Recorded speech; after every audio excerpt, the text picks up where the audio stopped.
We all know that fossil fuels are destroying our planet and driving up energy costs. And meanwhile, shareholders are raking in enormous sums of cash. But what's the alternative?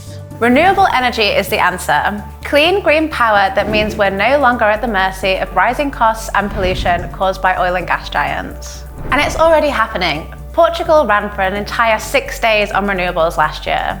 Now it's time to scale up wind and solar production here in the UK, if we're to cut our emissions by over 2/3 to hit our 2030 climate target. Yet there's still so much confusion and skepticism about wind and solar. Does it work in the night? Does it work when the weather's horrible? Is it really expensive? We're on a mission to find out. We're in Stockport today. It's obviously been raining, but we're at a school that's about to become solar powered. So we've currently installed solar panels on 8 primary schools and 1 community centre, and this is our 10th site here at Wellington School. So we've installed panels on the Linton building, so it's a really big roof here that we've covered with panels. You can see the guys in the background there are just installing panels on the sports hall. And we've also installed more panels on the other side of the school, which is on the craft and technology buildings just over in that direction there. Greater Manchester Community Renewables is a community energy project run by volunteers, and we help to fund solar panels on schools and community centres across Greater Manchester. We set the project up back in 2015. At the time I was campaigning with Friends of the Earth in Manchester, trying to persuade the government to provide more support for solar panels on schools, but the new government wasn't interested in that, so we thought we'd try taking matters into our own hands and doing it ourselves. So this is our app that shows how much electricity is being generated by the solar panels. This is for Fiddler's Lane, one of the primary schools that we did in 2016, and it says that we've saved 35 tonnes of CO2, and apparently that's equivalent to 2,175 trees planted. Reducing carbon emissions and generating clean energy benefits everybody. The school in particular is going to save money on their bills, it's going to reduce the carbon footprint, the panels will be an educational resource that the school can use, and what I really like about it is that it's a way to showcase renewable technology in the heart of the community, so it's where everyone comes and can see it and can know about it. Just this morning we managed to get the 8 roof connected, powered up. It's great to see it in operation and generating power for the school. One of the things that people often ask us is how well a solar panel is going to work in Manchester, because it rains quite a bit here. So that's a great question for us, because we've got several thousand systems in and around Manchester that are performing really well.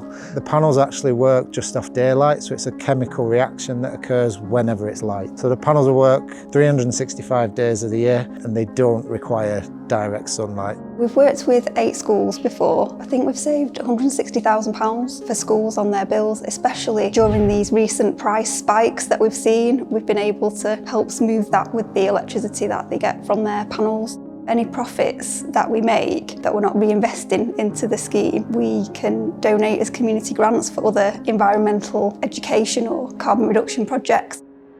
A lot of our sort of eco-agenda, if you like, has been driven by the pupils themselves. They are far better informed, far more passionate than my generation, and they generally want to make a difference. And that making a difference has been a mantra of ours for many years now, and this is one way we can do so.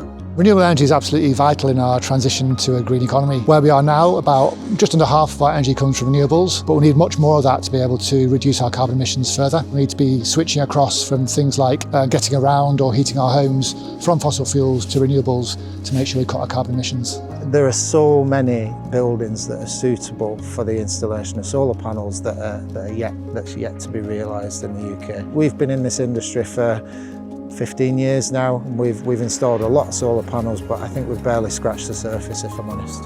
I think there's a few things that the government really needs to do. First of all, it needs to accelerate the rollout of renewable energy at scale, but it also needs to support communities to do more themselves. And the value of that is that it involves local people in that process and make sure that local people have a say over their energy system.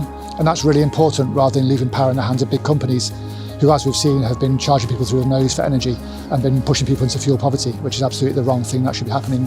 But I can see the future where we do have heat pumps in school, we do have electric chargers for staff cars on the front of school, and hopefully this solar panel project is a first step in that journey. If we can get so much power from the sun we rarely see, what about the weather that England is most famous for? We all know that the UK is a windy place, so wind turbines can help us cut bills and emissions. Turbines generate electricity from the wind all around us, generating electricity whether it's a bit breezy or really blowy. They're a great solution, especially considering that the UK is the windiest country in Europe. We visited one of these wind turbines to find out more. I think the local wind turbine we have here with Octopus has helped our community understand the importance of it being across the country. It's blowing well today, which is good for my washing. It's very difficult to overcome the planning issues, and I think the government have got to keep looking at it and improve the opportunity for local communities to have access to locally sourced energy. Renewable energy is crucial and critical. I don't think there's any debate about that now. The planet has got to be looked after, and renewable energy is a major part of that.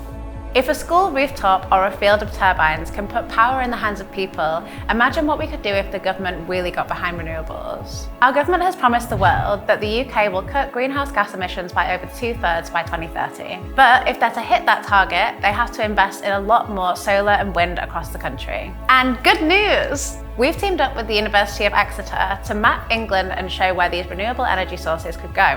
And, drumroll please, the team have found 375,000 hectares of land in England that could be used for renewable energy. And that's excluding national parks and areas of outstanding natural beauty. That's 2.9% of all of the land in England and equivalent to over 200,000 football pitches. If all of the most suitable land in England were effectively utilised, it could produce 13 times more electricity than current amounts produced by onshore wind and solar. That would be enough to power 83 million homes. And when it comes to cash, wind and solar farms are by far the cheapest form of electricity production. So the thing that really jumped out to me was there's actually a lot of potential around England, especially in small pockets or dotted around the place, which you wouldn't necessarily think to look, where there's places which are really quite viable for renewable energy development.